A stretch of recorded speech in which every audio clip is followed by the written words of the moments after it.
dès qu'ils ont découvert le montant de mon indemnité de départ à la retraite, ma fille Nathalie et mon gendre Adrien sont venus directement chez moi. Ils n'ont même pas appelé avant. Ils se sont simplement présentés, sont entrés comme s'ils étaient propriétaires des lieux et se sont assis dans mon salon avec cette expression que je ne connaissais que trop bien. C'était ce regard calculateur qui disait qu'ils venaient chercher quelque chose de précis, quelque chose qu'ils croyaient leur appartenir. Nathalie est allée droit au but. « Maman, nous avons besoin de savoir quelque chose. Combien touches-tu chaque mois de ta pension ?» Parce qu'Adrien et moi avons réfléchi.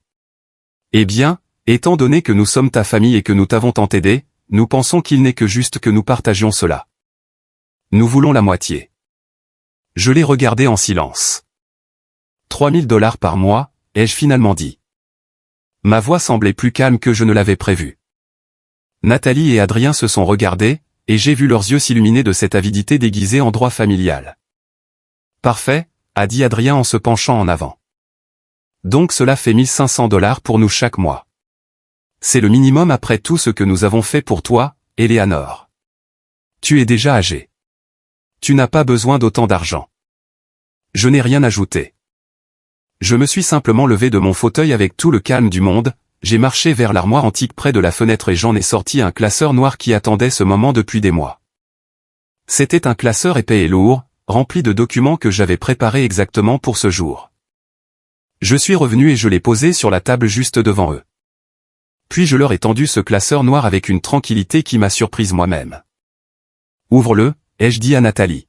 « Je pense que cela répond à tout ce que vous êtes venu me demander aujourd'hui. » Nathalie a tendu la main avec un sourire confiant, comme si elle s'attendait à trouver l'acte de propriété de la maison ou un document confirmant son fantasme de contrôler mon argent. Adrien s'est penché par-dessus son épaule pour regarder aussi. Et quand ils ont ouvert ce classeur, quand leurs yeux ont commencé à lire les premières pages, leurs visages sont devenus pâles, complètement pâles. Le sourire de Nathalie s'est évanoui comme si quelqu'un l'avait arraché de son visage.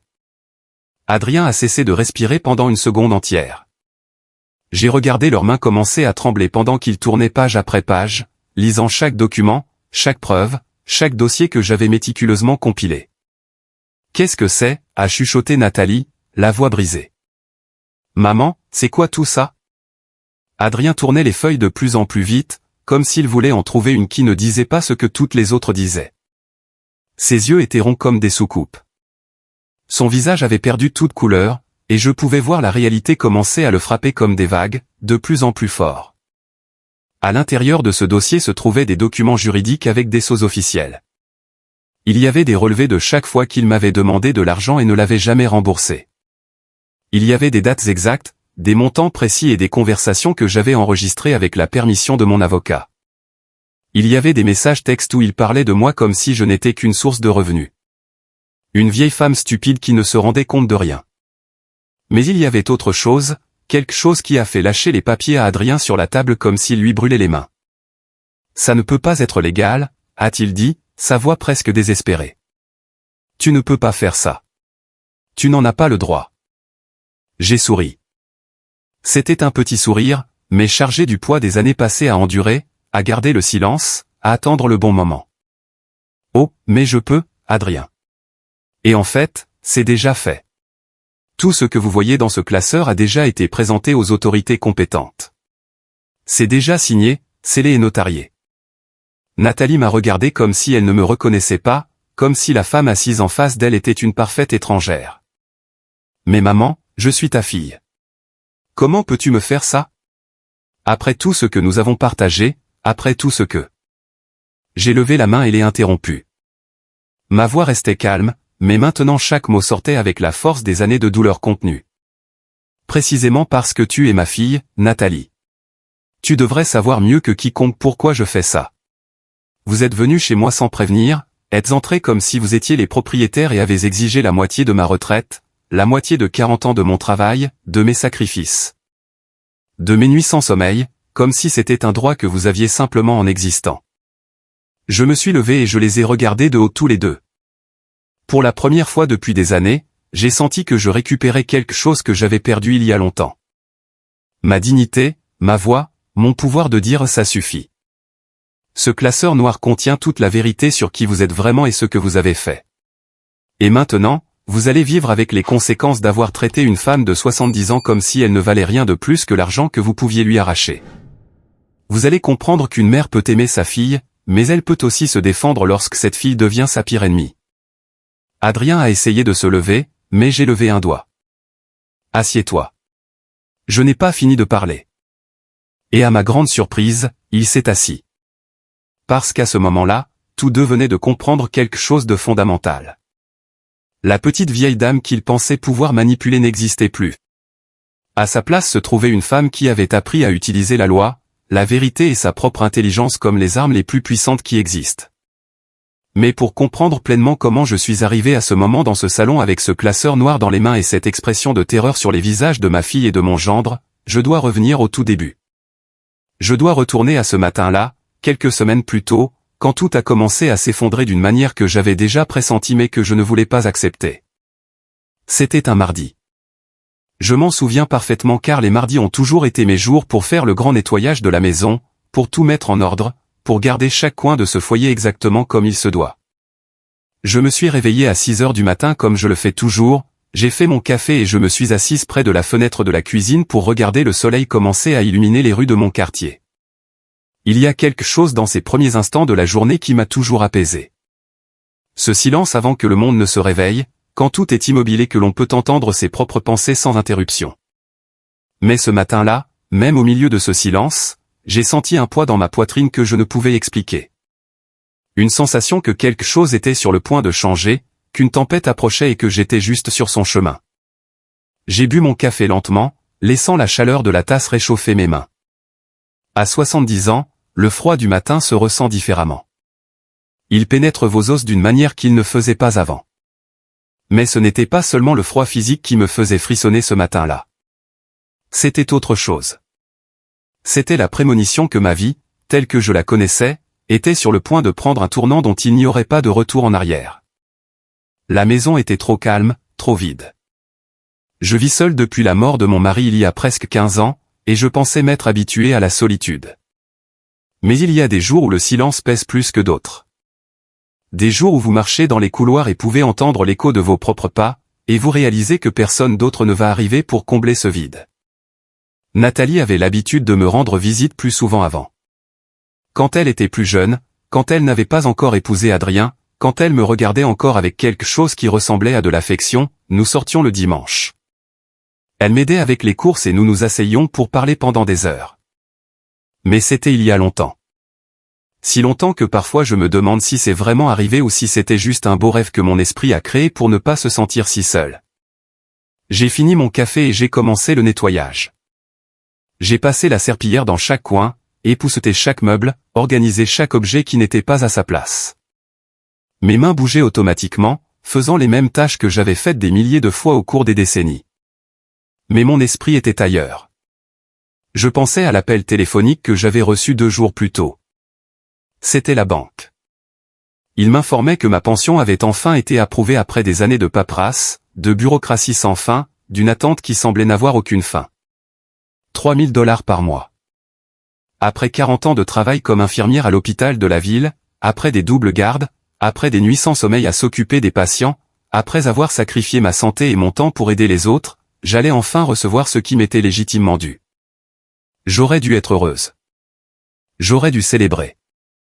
Mais au lieu de cela, j'ai ressenti de la peur parce que je savais avec cette certitude que seules les années et l'expérience procurent, que dès que Nathalie découvrirait ce montant, tout allait changer.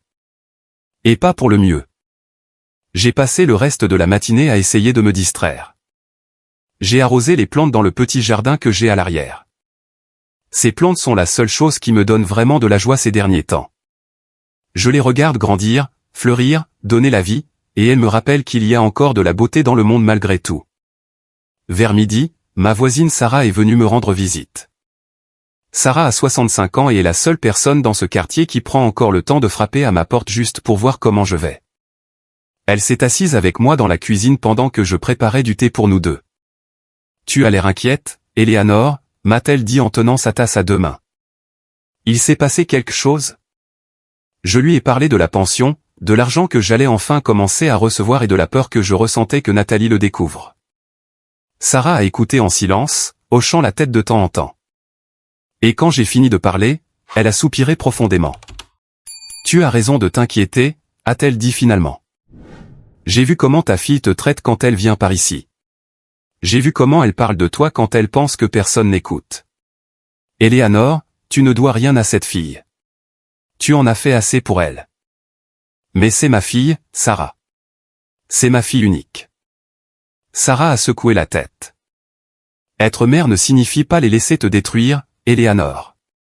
Être mère ne signifie pas te transformer en banque où ils peuvent retirer de l'argent quand ils le veulent. Il est temps que tu poses des limites. Ces mots sont restés avec moi pour le reste de la journée. Limite. Un mot si simple, mais si difficile à appliquer quand il s'agit de votre propre sang. Comment pose-t-on des limites à quelqu'un que l'on a porté dans son ventre pendant 9 mois? Comment dit-on non à quelqu'un à qui on a tout donné dès sa naissance? Le soir est tombé lentement. Je me suis assise sur le canapé du salon, ce même canapé où, des semaines plus tard, Nathalie et Adrien s'asseoiraient pour exiger ce qui ne leur appartenait pas. J'ai allumé la télévision mais n'ai prêté aucune attention à ce qui était diffusé. Mon esprit continuait de tourner, de penser, de planifier, de craindre. Je savais que le moment viendrait bientôt.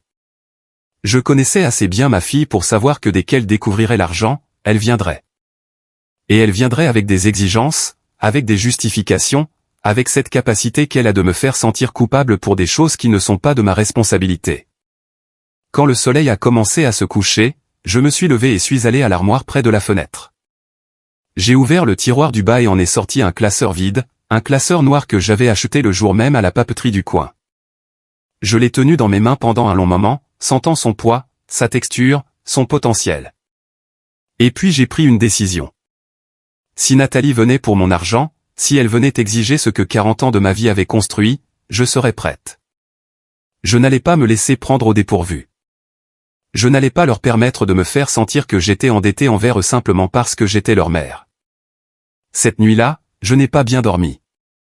Je me suis tourné et retourné dans mon lit pendant des heures, écoutant chaque son dans la maison, sentant le temps avancer inexorablement vers ce moment que je savais devoir arriver. Et quand j'ai finalement réussi à dormir, j'ai rêvé de ce classeur noir. J'ai rêvé qu'il était plein de papier, de vérité, de justice. Je n'ai pas eu à attendre longtemps pour que mes prémonitions se réalisent. À peine 3 jours après cette conversation avec Sarah, à peine 3 jours après cette nuit où j'ai décidé de me préparer à l'inévitable, Nathalie est apparue chez moi, mais elle n'est pas venue seule. Elle ne vient jamais seule ces derniers temps. Elle amène toujours Adrien comme si elle avait besoin d'un complice pour affronter sa propre mère. Il était environ 16 heures. J'étais dans la cuisine en train de préparer de la soupe quand j'ai entendu le bruit à la porte d'entrée. Ils n'ont pas sonné. Ils n'ont pas frappé. Ils sont simplement entrés en utilisant le double de la clé que j'avais donnée à Nathalie il y a des années, quand je croyais encore que ma fille viendrait me rendre visite par amour et non par intérêt. « Maman » a crié Nathalie depuis le salon. « Tu es là ? On doit te parler. » La façon dont elle l'a dit m'a fait arrêter ce que je faisais. Ce n'était pas une salutation affectueuse. Ce n'était pas la voix d'une fille venant voir comment va sa mère. C'était la voix de quelqu'un venant en mission avec un but précis, avec un agenda déjà préparé. Je suis sorti de la cuisine en essuyant mes mains sur mon tablier. Nathalie se tenait au milieu de mon salon, les bras croisés, regardant autour d'elle comme si elle évaluait chaque objet, chaque meuble, chaque détail de la décoration. Adrien était à côté d'elle avec cette posture arrogante qu'il a toujours, comme si le monde entier lui devait quelque chose. « Bonjour, Nathalie » ai-je dit, essayant de garder ma voix stable. « Je ne savais pas que vous veniez aujourd'hui. » Elle ne m'a même pas regardé dans les yeux quand elle a répondu. « On n'a pas besoin de te prévenir chaque fois qu'on vient. Maman, c'est notre maison aussi. Enfin, ce sera notre maison un jour, non? Donc, on peut entrer quand on veut. » Ces mots m'ont frappé comme des pierres. Ce sera notre maison un jour. Comme si j'étais déjà morte. Comme si ma vie n'était qu'un obstacle temporaire avant qu'il ne puisse s'emparer de tout ce que j'avais construit par mes efforts. Adrien s'est dirigé vers le canapé et s'est laissé tomber dessus sans aucune considération, étendant ses jambes et mettant ses chaussures sales sur ma table basse. Cette table en bois que j'avais polie et entretenue pendant des années. Cette table qui était un cadeau de mon défunt mari. « Enlève tes pieds de là » lui ai-je dit fermement. Cette table n'est pas faite pour reposer des chaussures. Il m'a regardé avec un sourire moqueur mais n'a pas bougé ses pieds. Oh, Éléanore, ne sois pas si délicate.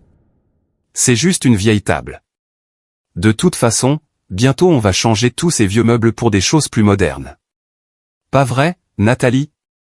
Nathalie a souri et a hoché la tête en s'asseyant à côté de lui. Oui, cette maison a besoin d'une rénovation complète. Ces meubles sont tellement démodés. Mais bref, on pourra discuter de ça plus tard. Plus tard que quoi?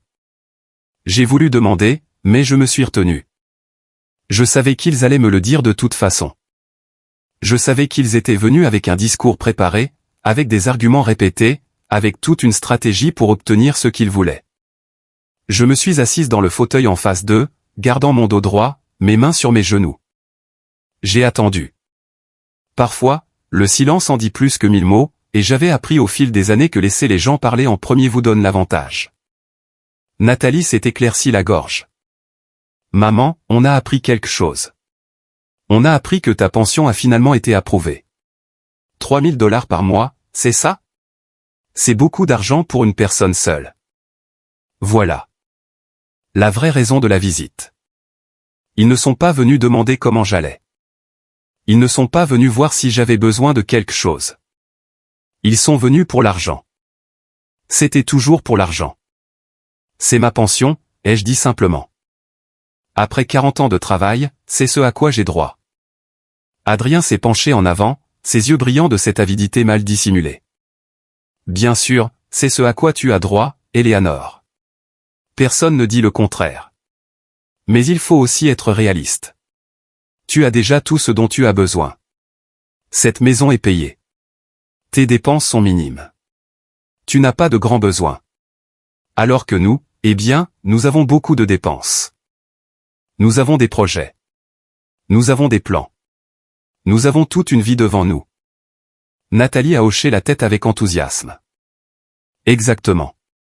Maman, Adrien et moi avons pensé à lancer une entreprise, mais nous avons besoin d'un capital initial. Et considérant que nous sommes ta famille, que nous avons toujours été là pour toi, nous avons pensé qu'il serait juste que tu nous aides. Vous avez toujours été là pour moi, ai-je répété ces mots lentement, laissant chacun tomber dans l'air comme des gouttes de poison. Quand est-ce la dernière fois que vous êtes venu me voir sans vouloir quelque chose en retour? Quand est-ce la dernière fois que vous m'avez appelé juste pour demander comment j'allais? Nathalie a froncé les sourcils. Ne commence pas avec ça, maman. Tu es toujours avec le même discours comme quoi on ne te rend pas assez visite. On a des vies bien remplies. On a des responsabilités. On ne peut pas venir ici tous les 2 jours pour te tenir la main. Adrien a ri. En plus, tu n'es pas si facile à vivre non plus, Éléanore. Tu es toujours en train de te plaindre de quelque chose, toujours à critiquer tout ce qu'on fait. Parfois, c'est épuisant d'être ici. Ces mots m'ont blessé plus que je ne voulais l'admettre. Mais je n'ai rien laissé paraître sur mon visage. J'ai gardé mon expression neutre, mes yeux fixés sur eux, observant chaque geste, chaque mouvement, chaque signe de ce qu'ils étaient vraiment. Donc, a continué Nathalie, nous avons pensé que ce qui est juste, c'est que tu nous donnes 1500 $ chaque mois. C'est la moitié de ta pension. Avec ça, on peut lancer notre entreprise, et tu gardes quand même 1500 pour tes dépenses. C'est un arrangement parfait pour tout le monde. Et si je refuse, ai-je demandé calmement. L'atmosphère dans la pièce a changé immédiatement. Nathalie s'est tendue. Adrien a cessé de sourire. Ils se sont regardés avec une expression que je ne pouvais pas totalement interpréter, mais qui m'a mise en alerte. Je ne pense pas que tu veuilles refuser, maman, a dit Nathalie d'une voix qui essayait de paraître douce, mais qui ne sonnait que menaçante. Nous sommes ta famille. Nous sommes tout ce que tu as. Ce serait très triste si pour un peu d'argent tu finissais complètement seul dans cette grande maison vide. Adrien a hoché la tête. Très triste. Pourquoi? Qui va s'occuper de toi quand tu seras plus âgé? Qui va veiller sur toi s'il t'arrive quelque chose? Nous sommes ton assurance, Éléanore, et une assurance, ça se paie. Voilà la menace voilée, l'insinuation que si je ne leur donnais pas ce qu'ils voulaient, ils m'abandonneraient complètement.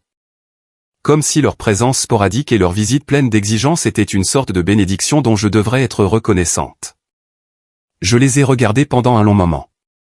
J'ai vu ma fille, la petite fille que j'avais portée dans mes bras, le bébé que j'avais nourri de mon propre corps, transformé en cette femme qui me regardait maintenant comme si je n'étais qu'un moyen d'obtenir de l'argent. J'ai vu son mari, cet homme qui n'a jamais travaillé une journée complète de sa vie, qui cherchait toujours des raccourcis et des moyens faciles d'obtenir ce qu'il voulait. Et à ce moment-là, j'ai pris la décision finale. Je n'allais pas me laisser intimider. Je n'allais pas leur permettre de me transformer en leur source de revenus. Il était temps qu'ils apprennent ce que signifiait affronter une femme qui avait survécu 70 ans dans ce monde et qui n'avait plus rien à perdre. Je dois réfléchir à votre proposition, leur ai-je dit finalement, gardant ma voix aussi neutre que possible. C'est une décision importante, et je ne veux pas la prendre à la légère. Nathalie a souri avec suffisance, comme si ma réponse était exactement ce qu'elle s'attendait à entendre. Bien sûr, maman, prends ton temps, mais pas trop, hein. Parce que l'entreprise qu'on veut lancer a une fenêtre d'opportunité limitée. Si on attend trop longtemps, on perdra le moment. Adrien s'est levé du canapé et a commencé à marcher dans mon salon comme s'il était le propriétaire des lieux. Il s'est arrêté devant la vitrine où je garde le peu de choses précieuses que j'ai, des photos de famille, quelques assiettes en porcelaine héritées de ma grand-mère, une figurine en cristal que mon mari m'a offerte pour notre 20e anniversaire. Et ça, a-t-il demandé en pointant la figurine, combien vaut quelque chose comme ça? Ce n'est pas à vendre, ai-je répondu fermement. Rien dans cette vitrine n'est à vendre. Il a ri. Tout a un prix, Éléanore. Tout. C'est juste une question de trouver le bon chiffre. Nathalie s'est levée et a rejoint son mari devant la vitrine. Ils ont commencé à se parler à voix basse, mais assez fort pour que j'entende chaque mot. C'était intentionnel, bien sûr. Ils voulaient que je sache exactement ce qu'ils pensaient. Quand on vendra cette maison, tout ça devra partir, a dit Nathalie, examinant les objets comme s'ils étaient des ordures. La plupart ne sont que de vieilles choses sans valeur. Mais peut-être que certaines pièces, on peut les vendre sur Internet ou à un antiquaire. Adrien a hoché la tête. Et cet espace pourrait être parfait pour un bureau ou une salle de jeu si on décide de rester et de vivre ici au lieu de vendre. Bien qu'honnêtement, cette maison est dans un quartier très vieux. Ce serait probablement mieux de vendre et de déménager dans quelque chose de plus moderne. Chaque mot était comme un coup. Il planifiait mon avenir sans moi. Il décidait quoi faire de ma maison, de mes affaires, de ma vie, comme si je n'existais plus, comme si je n'étais qu'un obstacle temporaire sur leur chemin vers ce qu'ils considéraient comme légitimement à eux. Et où exactement pensez-vous que je vais vivre pendant que vous faites tous ces plans, ai-je demandé d'une voix que je reconnaissais à peine comme la mienne. Elle était froide, tranchante, pleine d'une rage contenue que j'avais accumulée pendant des années. Nathalie s'est tournée vers moi avec une expression surprise comme si elle avait complètement oublié que j'étais dans la pièce. Oh, maman, ne sois pas dramatique. Évidemment, c'est pour quand tu ne seras plus là. On ne parle pas de te mettre à la rue. Quand je ne serai plus là, ai-je répété. Tu veux dire quand je serai morte? Vous planifiez mes funérailles alors que je suis encore assise ici devant vous? Adrien a levé les yeux au ciel. Ne sois pas si sensible, Éléanore. Nous allons tous mourir un jour. C'est juste du bon sens de planifier à l'avance. Tu as déjà 70 ans. Ce n'est pas comme s'il te restait tant de temps que ça. Ces mots m'ont coupé le souffle un instant. Pas par le choc, mais par le manque absolu d'humanité qu'il démontrait. Cet homme se tenait dans mon salon, entouré de tout ce que j'avais construit avec ma vie, me disant en face qu'il attendait que je meure pour pouvoir s'emparer de tout. Nathalie s'est approchée et s'est assise sur la coudoir de mon fauteuil, posant sa main sur mon épaule dans un geste qui, je suppose, se voulait affectueux mais ne semblait que condescendant. Maman, je comprends que cela puisse être difficile à entendre, mais quelqu'un doit être pratique ici. Tu as déjà vécu ta vie. Tu as déjà fait tout ce que tu avais à faire. Maintenant c'est notre tour, et le moins que tu puisses faire est de nous aider à prendre un bon départ. J'ai repoussé sa main de mon épaule. Ne me touche pas quand tu es en train de me dire que ma seule utilité est de te donner de l'argent et ensuite de disparaître commodément de vos vies. Elle a soupiré avec exaspération. Toujours à tout exagérer. Maman, toujours à jouer la victime. Personne ne dit qu'on ne t'aime pas. On est juste honnête sur la réalité de la situation. Adrien est retourné au canapé et s'est rassis. Cette fois en mettant ses pieds encore plus haut sur ma table. Écoute, Éléanore, soyons clairs. Tu vas nous donner ces $1500 tous les mois, et nous allons tous être heureux. Ou tu peux refuser et alors on verra comment tu t'en sors quand tu seras vraiment seul. Parce que crois-moi, sans nous tu n'as personne. Tes amis du quartier sont aussi vieux que toi. Ta famille est morte ou vit loin. Nous sommes tout ce qu'il te reste. Est-ce que vous me menacez, ai-je demandé directement. Est-ce que vous menacez une femme de 70 ans dans sa propre maison? Nathalie a ri, mais c'était un rire forcé, nerveux. Ne sois pas ridicule, maman. Personne ne te menace. On explique juste comment sont les choses. Tu as besoin de nous plus que nous n'avons besoin de toi. Je me suis levé alors, rassemblant toute la dignité qu'il me restait. Je pense qu'il est temps pour vous de partir. Je vous ferai savoir quand j'aurai pris ma décision concernant votre proposition. Adrien n'a pas bougé du canapé. Prends ton temps, mais pas trop. Nous avons d'autres options si tu décides d'être difficile. Il y a des établissements de vie assistée qui seraient heureux de t'accepter.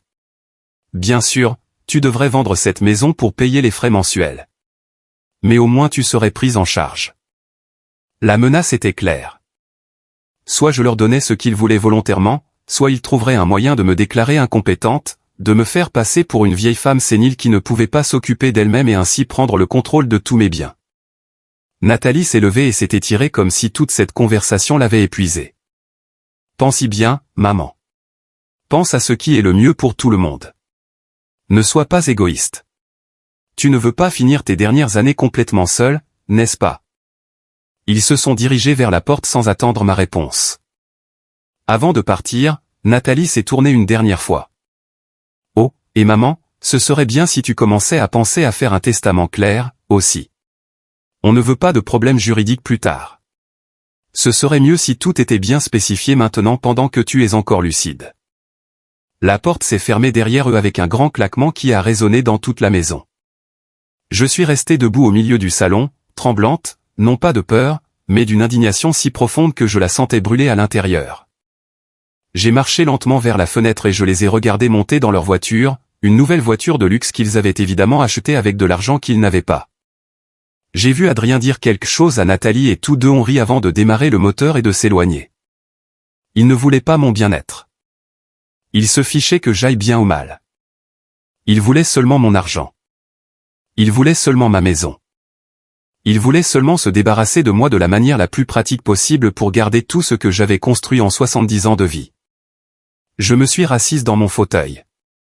Cette fois, laissant enfin tomber les larmes. J'ai pleuré non pas de tristesse, mais de rage. J'ai pleuré parce que ma fille unique me voyait comme un obstacle. J'ai pleuré parce que j'avais élevé quelqu'un capable de me regarder dans les yeux et de me dire qu'elle attendait que je meure. Mais après avoir pleuré, après avoir laissé sortir toute cette douleur, j'ai essuyé mes larmes et j'ai pris une décision. S'ils voulaient jouer sale, je pouvais jouer encore plus sale. S'ils croyaient pouvoir m'intimider et me manipuler, ils étaient sur le point de découvrir qu'ils avaient complètement sous-estimé la femme qu'ils avaient devant eux. Je me suis levé, je suis allé à l'armoire près de la fenêtre et j'ai sorti ce classeur noir vide que j'avais acheté quelques jours plus tôt. Je l'ai posé sur la table et je l'ai ouvert. Il était temps de commencer à le remplir. Le lendemain matin, je me suis réveillé avec un but que je n'avais pas ressenti depuis des années. Ce n'était pas la vengeance que je cherchais. C'était la justice. C'était le besoin de me protéger de gens qui n'avaient clairement aucun respect pour ma vie ou mon bien-être. Après le petit déjeuner, j'ai pris le téléphone et j'ai appelé la seule personne en qui je pouvais avoir totalement confiance en ce moment. Sarah a répondu à la deuxième sonnerie. J'ai besoin de ton aide, lui ai-je dit sans préambule. Et j'ai besoin que cela reste entre nous.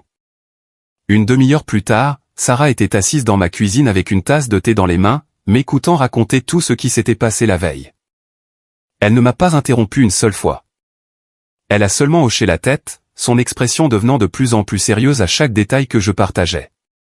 Quand j'ai fini, elle a posé sa tasse sur la table avec un bruit décidé. Cette fille a besoin d'une leçon qu'elle n'oubliera jamais, Eleanor. Et ce mari a elle aussi. De quoi as-tu besoin que je fasse? J'ai besoin de témoins.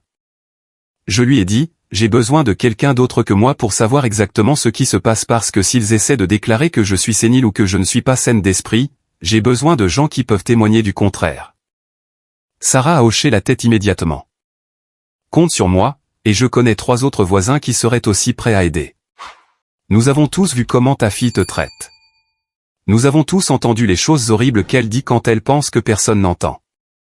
Ce même après-midi, j'ai appelé le cabinet d'avocats à 2 pâtés de maison de chez moi. J'ai demandé un rendez-vous urgent et ils me l'ont donné pour le lendemain. J'ai passé le reste de la journée à organiser tous les documents que j'avais, relevés bancaires montrant chaque fois que Nathalie m'avait demandé de l'argent, reçus pour des choses que j'avais achetées pour elle, relevés téléphoniques, toute preuve physique qui pouvait étayer ma version des faits. J'ai aussi commencé à écrire. J'ai pris un carnet et j'ai commencé à noter chaque incident dont je pouvais me souvenir. Chaque fois que Nathalie avait été cruelle avec moi, chaque fois qu'Adrien était entré chez moi sans permission, chaque commentaire désobligeant, chaque insulte voilée, chaque moment où il m'avait fait sentir comme un fardeau. Date, heure, lieu, tout ce que ma mémoire pouvait récupérer. Et j'ai découvert que je me souvenais de beaucoup plus que je ne le pensais. Des années de mauvais traitements que j'avais ignorés, minimisés, excusés parce que je ne voulais pas admettre que ma propre fille était capable de me traiter comme ça. Le lendemain, je me suis habillé avec mes plus beaux vêtements et je suis allé au cabinet d'avocat. L'avocate qui m'a reçu s'appelait Catherine Reynolds. C'était une femme d'environ 50 ans avec une expression sérieuse mais bienveillante et des yeux qui vous faisaient sentir qu'elle écoutait vraiment. Je lui ai tout raconté, chaque détail, chaque menace, chaque plan que Nathalie et Adrien avaient discuté ouvertement devant moi. Catherine a pris des notes méticuleusement sans montrer de surprise ou de jugement, juste du pur professionnalisme. Quand j'ai fini, elle a posé son stylo et m'a regardé directement dans les yeux. Madame Carter, ce que vous me décrivez est de l'abus financier et émotionnel, et les menaces voilées de vous déclarer incompétente sont très sérieuses. Nous devons agir vite et intelligemment. Que recommandez-vous, ai-je demandé. Catherine a ouvert son ordinateur et a commencé à taper tout en parlant. Premièrement, nous allons préparer des documents juridiques qui établissent clairement votre capacité mentale. Nous allons faire des évaluations avec des médecins qui certifient que vous êtes complètement lucide et capable de prendre vos propres décisions. Deuxièmement, nous allons documenter toute l'histoire des abus, chaque prêt impayé, chaque menace, chaque incident. Troisièmement, nous allons revoir votre testament actuel et en faire un nouveau qui reflète vos vrais souhaits. Et s'ils essaient de m'arrêter, ai-je demandé, s'ils essaient de déclarer que je ne suis pas saine d'esprit avant que nous puissions faire tout ça? Elle a souri. Mais c'était un sourire professionnel, calculateur. C'est pourquoi nous allons aller vite. Et c'est pourquoi chaque pas que nous ferons sera soutenu par des témoins, des documents officiels et des procédures juridiques impeccables. Quand nous aurons fini, toute tentative de leur part de remettre en question votre capacité mentale ne fera que les faire mal paraître. J'ai passé les 2 semaines suivantes dans un tourbillon d'activités. J'ai visité 3 médecins différents, chacun certifiant ma totale lucidité mentale. J'ai fait des évaluations cognitives que j'ai passées sans aucun problème. J'ai obtenu des déclarations écrites de Sarah et de 4 autres voisins témoignant de mon état mental et du comportement abusif de Nathalie et Adrien. Catherine a travaillé sans relâche. Elle a préparé des documents révoquant tout pouvoir que Nathalie pourrait avoir sur mes décisions médicales ou financières. Elle a créé un nouveau testament où je spécifiais exactement comment je voulais que mes biens soient distribués avec des clauses empêchant Nathalie de contester quoi que ce soit. Elle a rédigé des lettres formelles établissant des limites claires concernant leur accès à ma propriété. J'ai aussi installé des caméras de sécurité discrètes dans ma maison. Elles n'étaient pas évidentes, mais elles couvraient toutes les zones principales, le salon, la cuisine, l'entrée.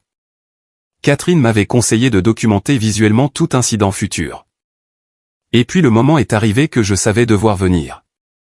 Un après-midi, environ 3 semaines après leur dernière visite, Nathalie et Adrien sont apparus chez moi à nouveau. Cette fois, ils n'ont même pas utilisé la clé. Ils ont simplement frappé à la porte avec force, presque comme s'ils voulaient la défoncer. J'ai ouvert la porte et je les ai trouvés debout sur mon porche, tous deux avec des expressions d'irritation mal dissimulées.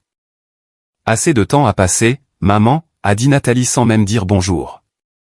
Nous sommes venus pour ta réponse. Vas-tu nous donner l'argent chaque mois ou non? Entrez, leur ai-je dit calmement. Je pense qu'il est temps que nous ayons une conversation sérieuse. Ils sont entrés dans mon salon avec cette attitude arrogante que je connaissais si bien. Adrien est allé immédiatement au canapé et s'est laissé tomber dessus. Nathalie est restée debout, me regardant avec impatience. Alors, quelle est ta décision, a-t-elle demandé en croisant les bras.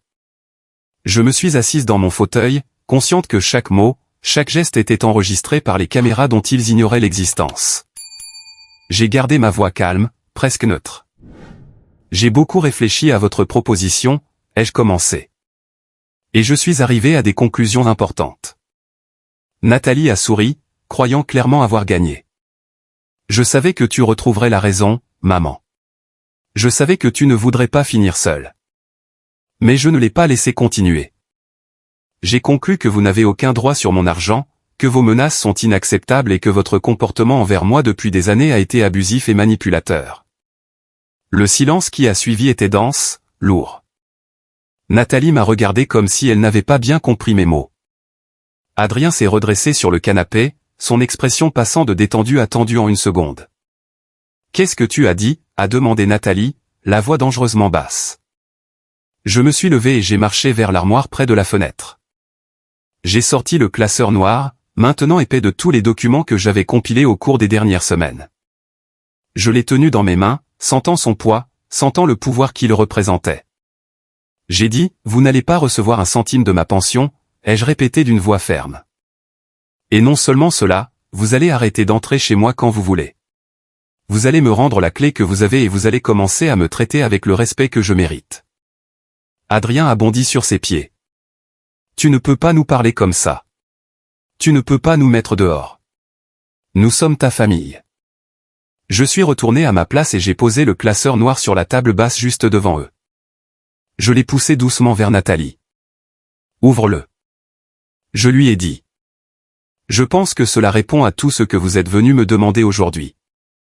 Nathalie a regardé le classeur noir comme si c'était un serpent venimeux. Ses mains tremblaient légèrement quand elle l'a pris, et j'ai pu la voir déglutir avant de l'ouvrir.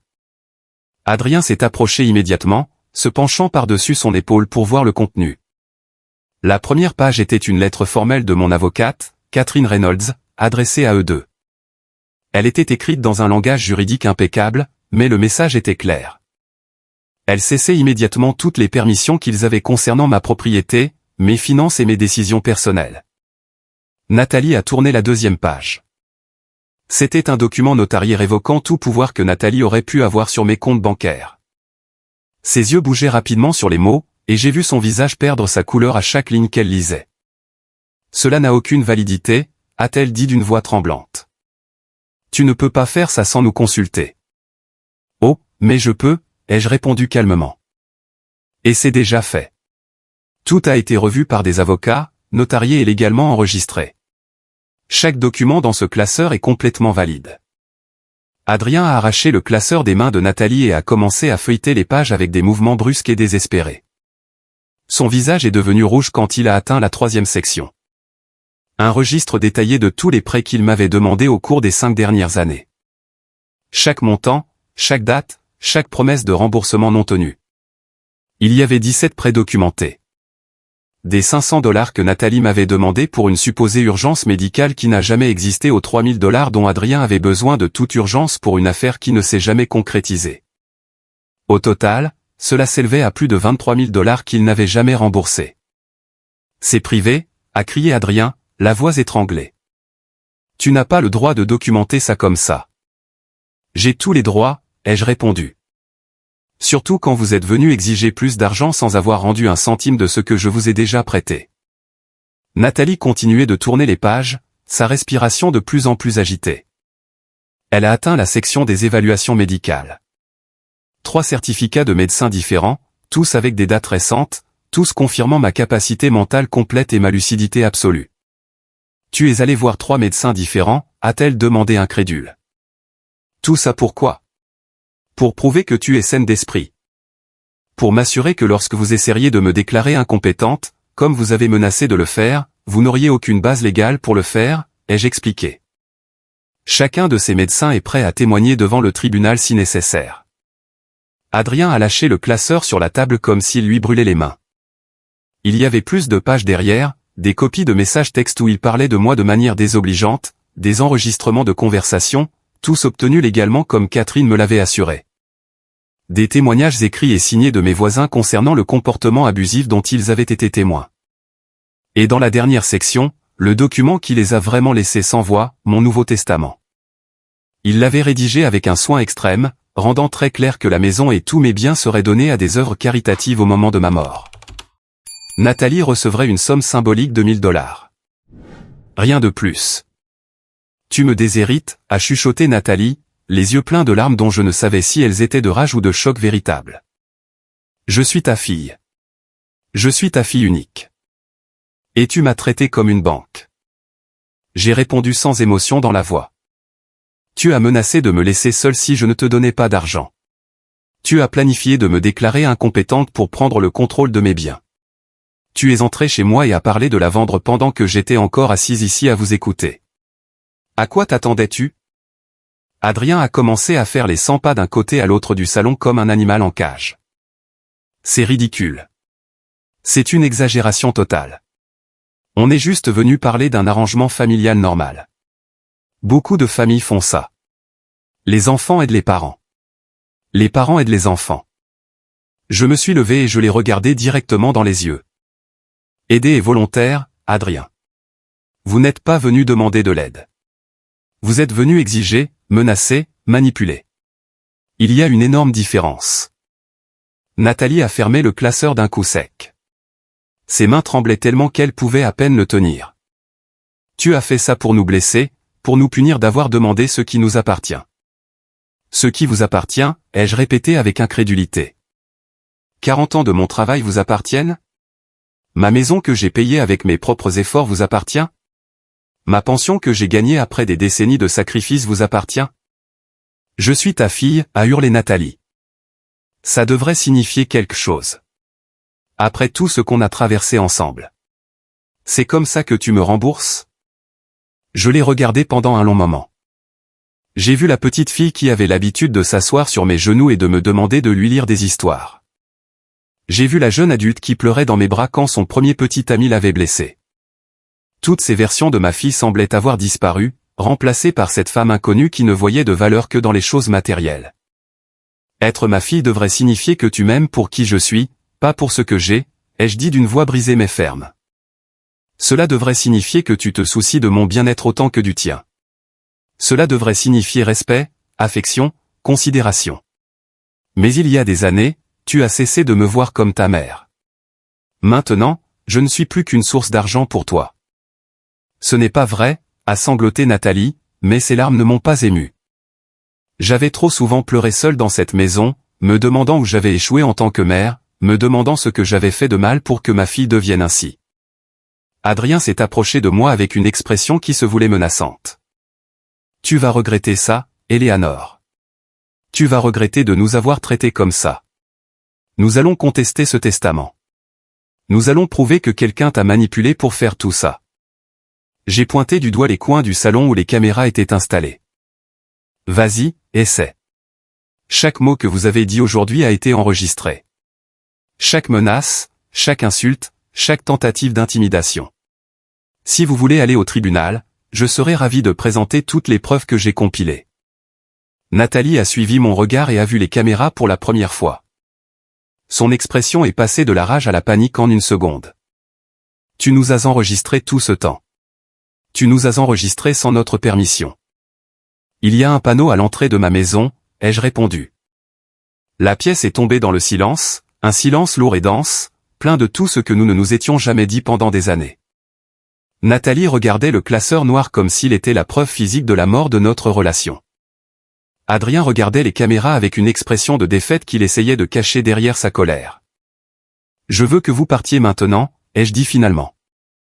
Et je veux la clé de ma maison avant que vous ne franchissiez cette porte. On ne te donnera rien, a craché Adrien.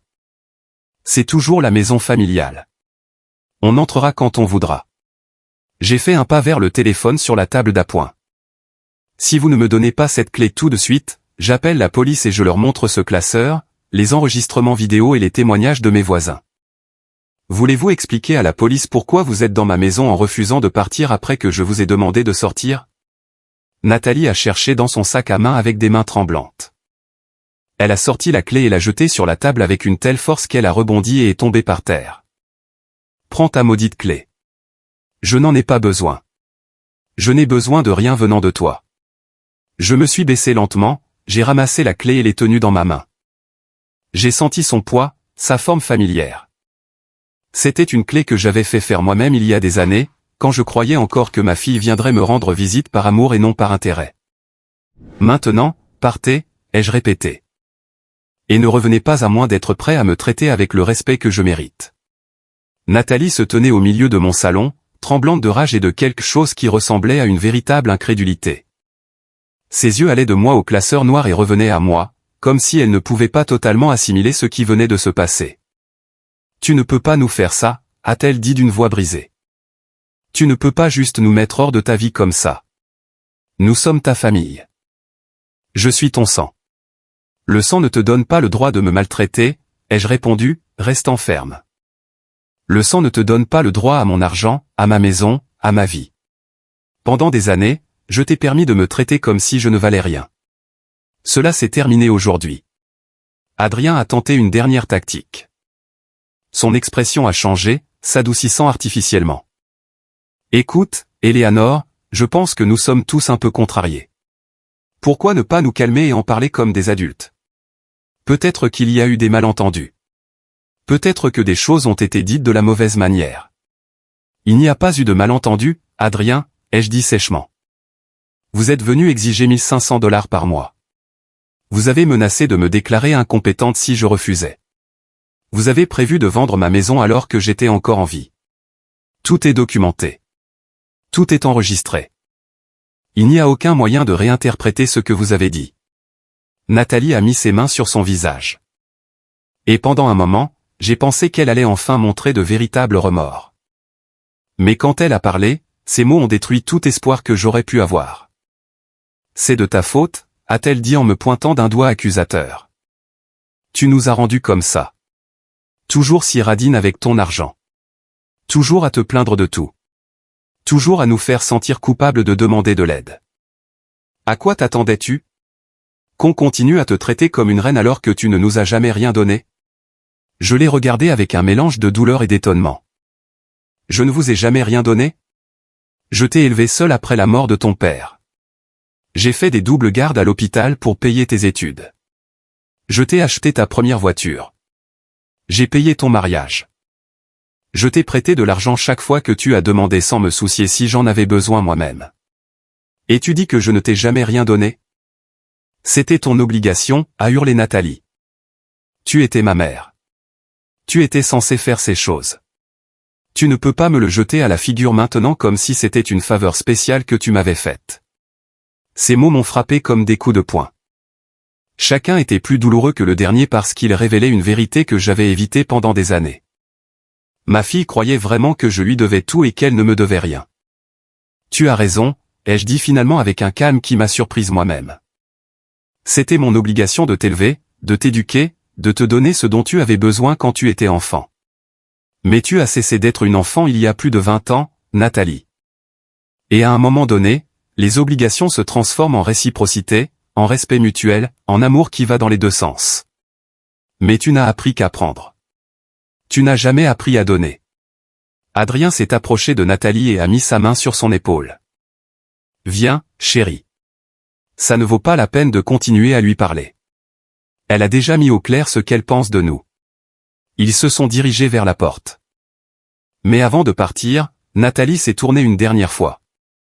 Ses yeux étaient rouges, son visage déformé par un mélange d'émotions que je ne pouvais pas totalement déchiffrer. Tu vas regretter ça, maman. Quand tu seras vieille et malade et que tu n'auras personne, tu te souviendras de ce moment et tu regretteras d'avoir choisi l'argent plutôt que ta propre fille. Ce n'est pas l'argent que j'ai choisi, Nathalie, ai-je répondu d'une voix calme. C'est la dignité. C'est le respect de soi. C'est le refus de continuer à être traité comme moins qu'un être humain. Si cela signifie être seul, je préfère la solitude à votre compagnie toxique. La porte s'est fermée derrière eux avec un claquement qui a fait trembler les murs.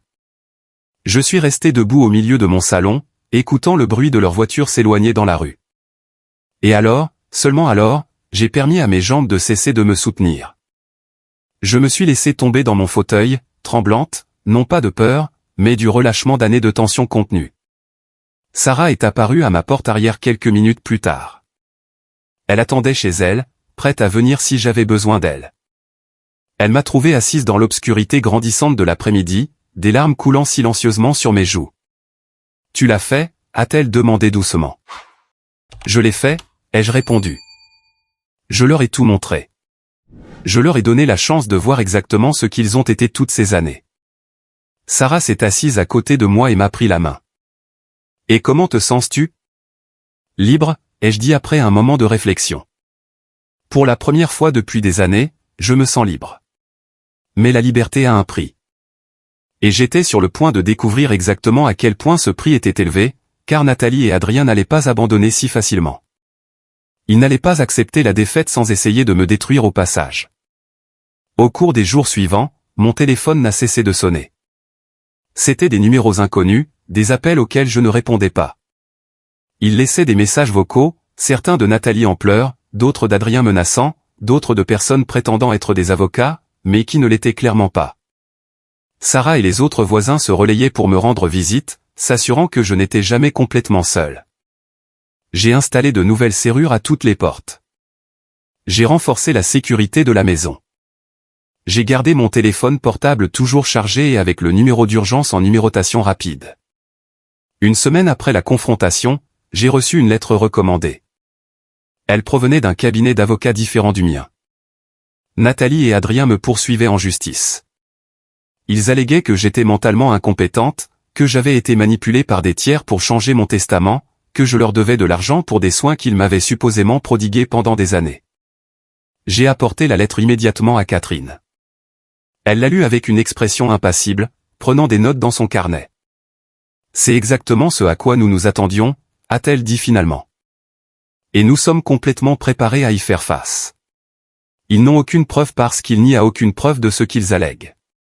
Pendant ce temps, nous avons des montagnes de preuves démontrant exactement le contraire. Combien de temps cela va-t-il prendre, ai-je demandé, sentant l'épuisement dans mes os. Catherine m'a regardé avec compassion. Mais la paperasse n'était pas la seule chose que je devais affronter. 2 semaines plus tard, j'ai commencé à remarquer quelque chose d'étrange.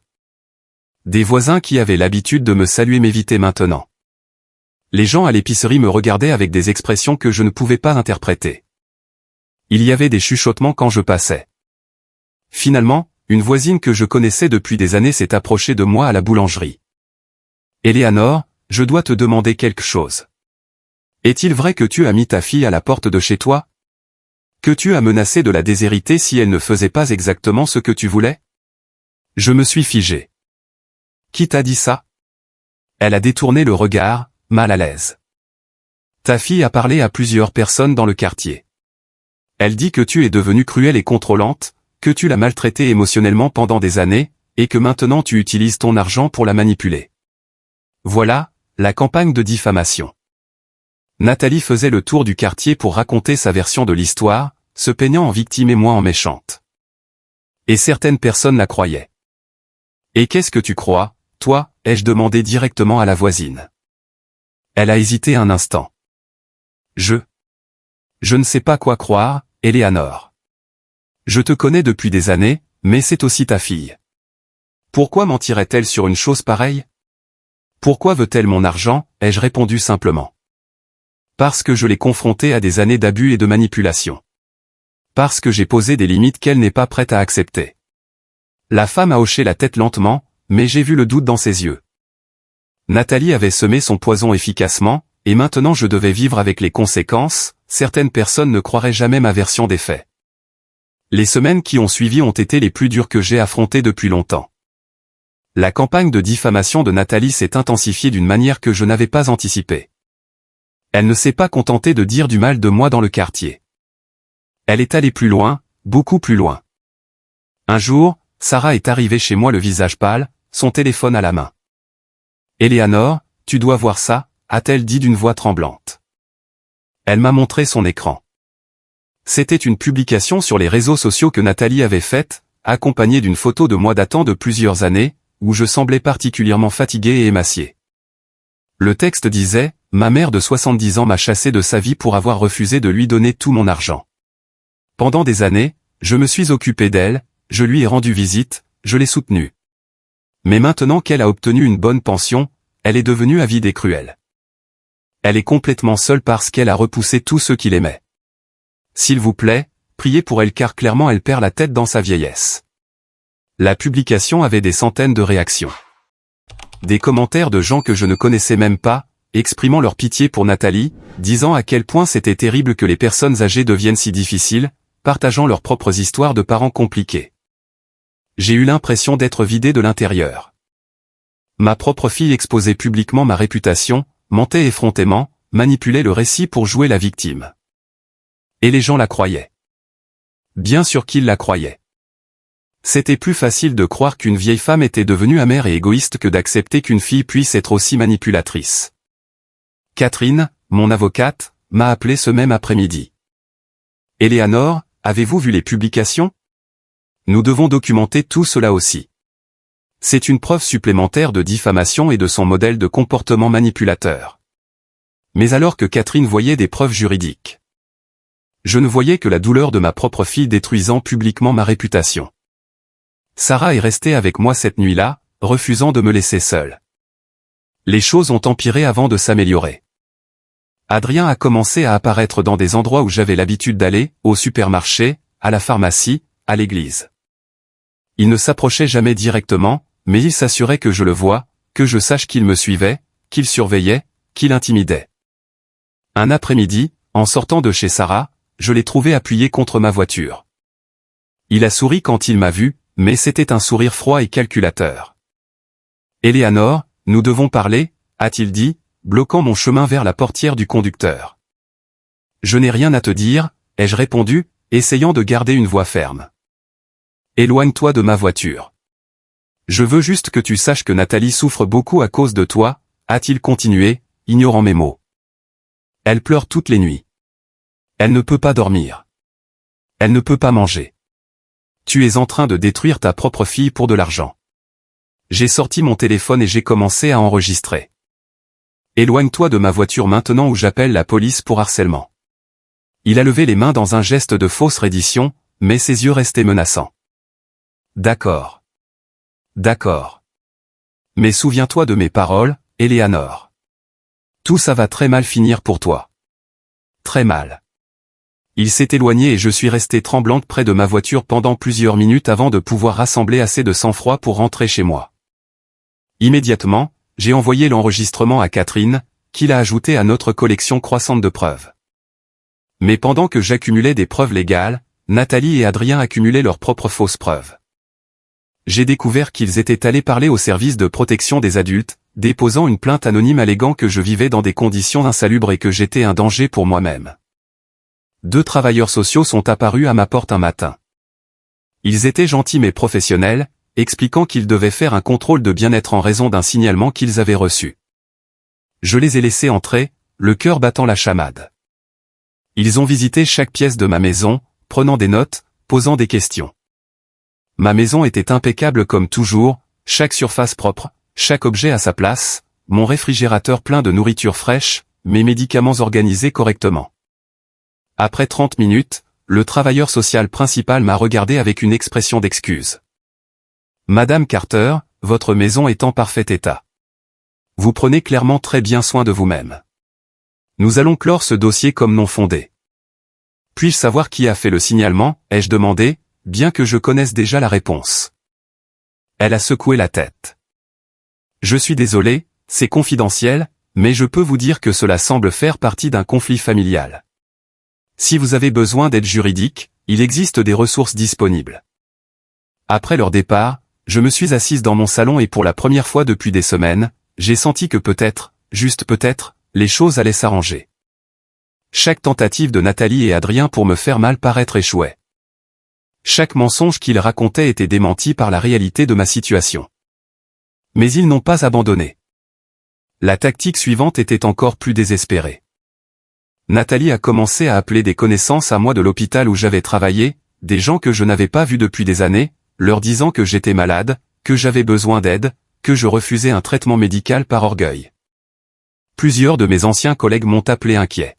« Éléanore, Nathalie nous a appelé en disant que tu es en très mauvaise santé, mais que tu refuses d'accepter de l'aide.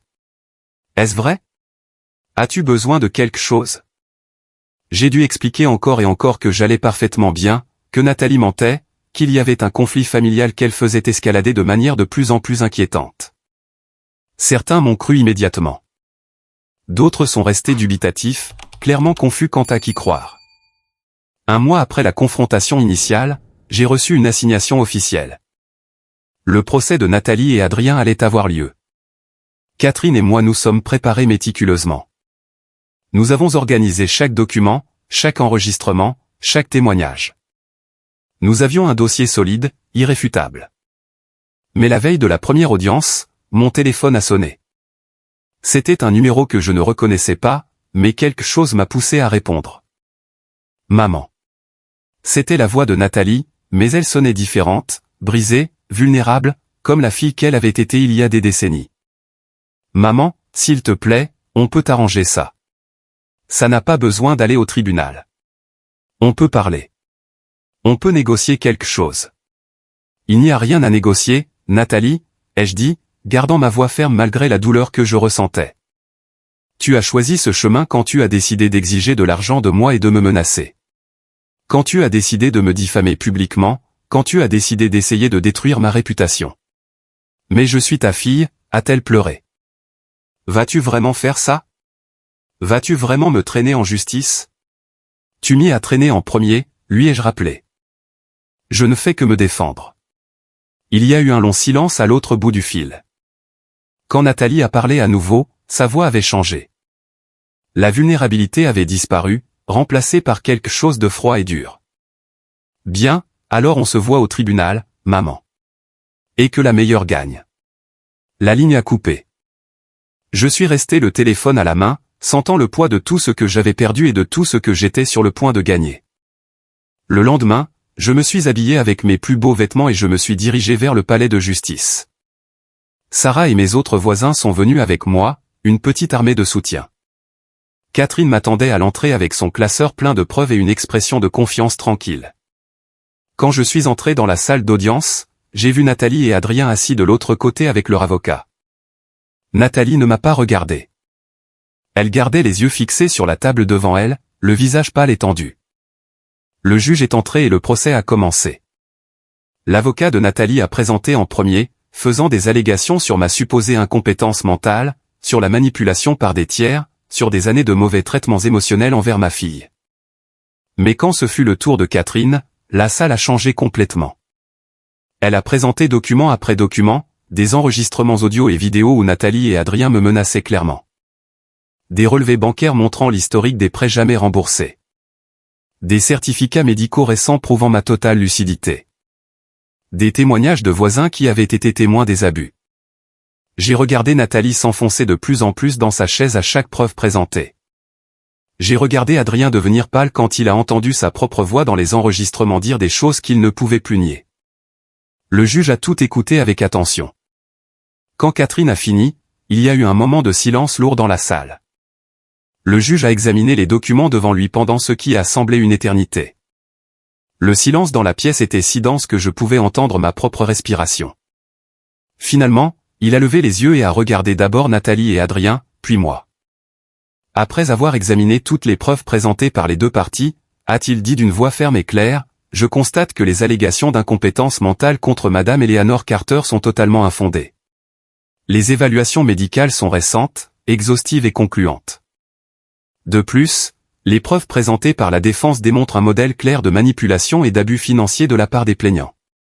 Nathalie a laissé échapper un sanglot étouffé. Adrien a fermé les yeux et a serré les poings sur la table. Le juge a continué, les enregistrements et témoignages montrent que les plaignants ont tenté de contraindre Madame Carter à leur donner de l'argent par des menaces voilées. Leurs actions ultérieures, y compris la diffamation publique et le harcèlement, ne font que renforcer la nécessité pour Madame Carter de se protéger légalement de vous. Par conséquent, je rejette cette poursuite dans son intégralité et ordonne aux plaignants de payer les frais juridiques. Il a fait une pause et son regard s'est durci. De plus, j'émets une ordonnance restrictive temporaire. Les plaignants ne peuvent approcher à moins de 100 mètres de la résidence de Madame Carter, ni la contacter sous quelque forme que ce soit pendant les 6 prochains mois. Toute violation de cette ordonnance entraînera des poursuites pénales. Nathalie s'est levée brusquement. Ce n'est pas juste. C'est ma mère. Vous ne pouvez pas m'interdire de voir ma propre mère. Le juge l'a regardé sévèrement. Vous vous êtes interdit une relation saine avec votre mère lorsque vous avez décidé de la voir uniquement comme une source de revenus. Cette ordonnance est pour protéger Madame Carter de tout harcèlement et manipulation supplémentaire. Si à l'avenir vous souhaitez rétablir une relation, vous devrez démontrer un véritable changement dans votre comportement. Affaire classée. Le coup de son marteau a résonné dans la salle comme le tonnerre. Catherine a serré ma main et a souri.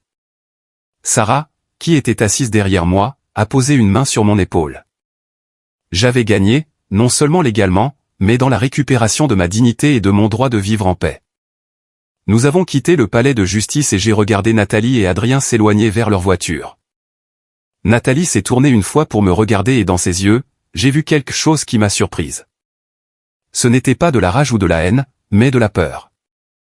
Pour la première fois, je pense qu'elle comprenait les conséquences réelles de ses actions. Les mois qui ont suivi ont été révélateurs.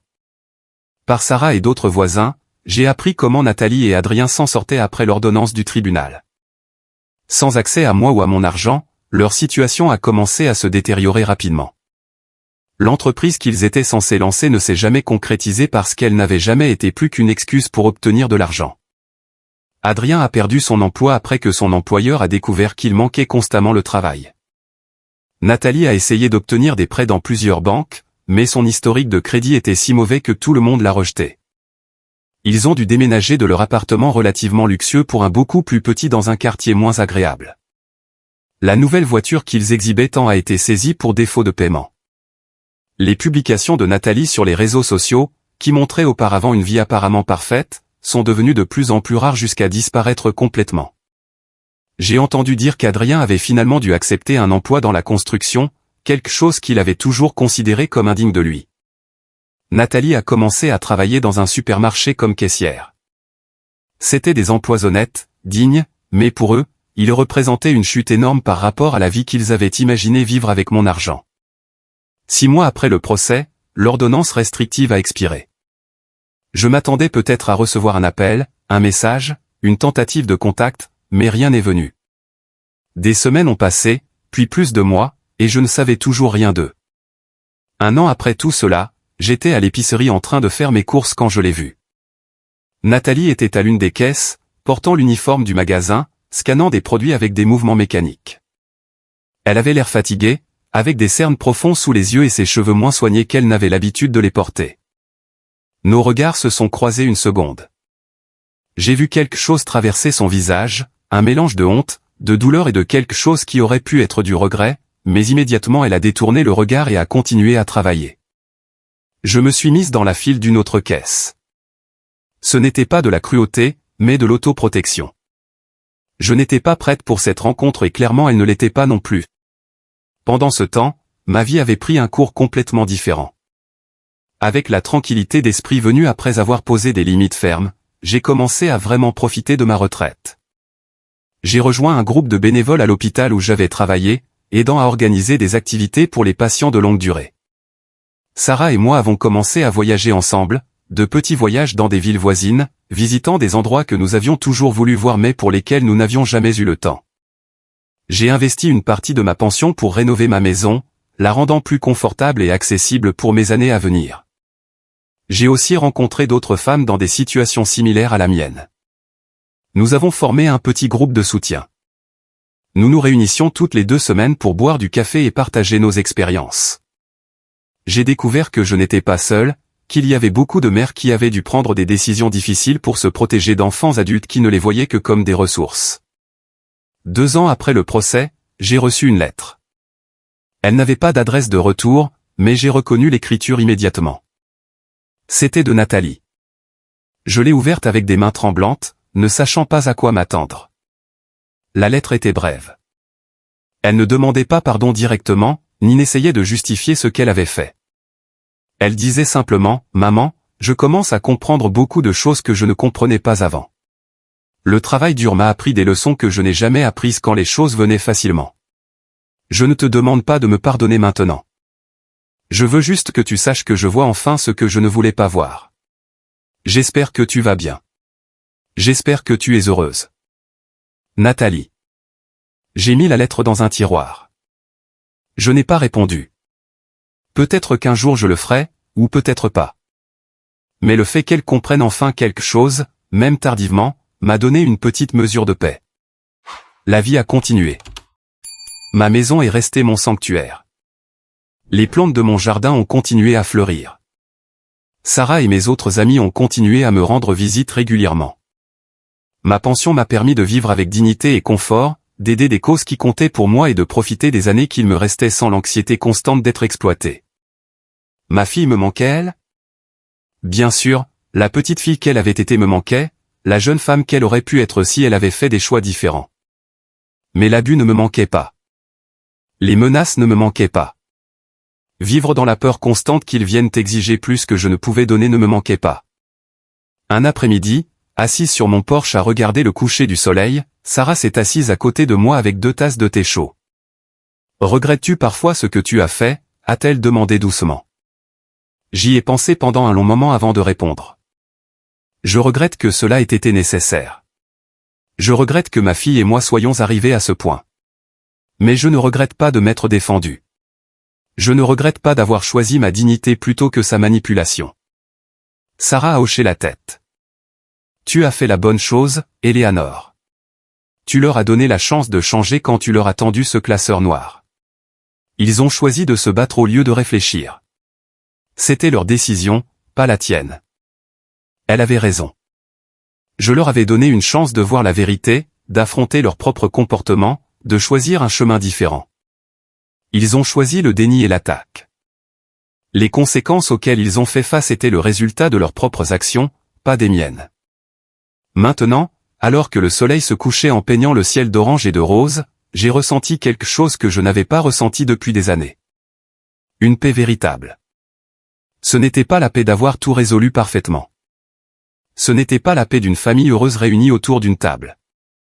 C'était la paix de savoir que j'avais défendu ma valeur en tant qu'être humain. La paix de savoir que j'avais posé des limites saines. La paix de savoir que les dernières années de ma vie seraient vécues selon mes propres termes. Aujourd'hui, je suis seul dans le sens où ma fille n'est pas dans ma vie de la manière dont j'avais imaginé qu'elle le serait. Mais je ne suis pas vide. Je suis entouré de vrais amis qui me valorisent pour qui je suis, pas pour ce que j'ai. Je suis rempli de but grâce à mon travail bénévole. Je suis en paix avec les décisions que j'ai dû prendre. Et si un jour Nathalie frappe à ma porte avec un véritable changement dans son cœur, avec un vrai respect et non avec des exigences déguisées en amour filial, peut-être pourrons-nous recommencer. Mais si ce jour ne vient jamais, j'irai bien aussi. Parce que j'ai appris la leçon la plus importante de toutes, être seul avec dignité vaut infiniment mieux qu'être accompagné par des gens qui vous traitent sans respect. Et ce classeur noir que je leur ai tendu ce jour-là ne contenait pas seulement des documents juridiques, il contenait ma déclaration d'indépendance, mon cri silencieux que je ne serais plus une victime. Ma promesse à moi-même que les années qu'il me restait seraient vécues la tête haute. Aujourd'hui, je suis seul. Mais pour la première fois depuis longtemps, je suis en paix.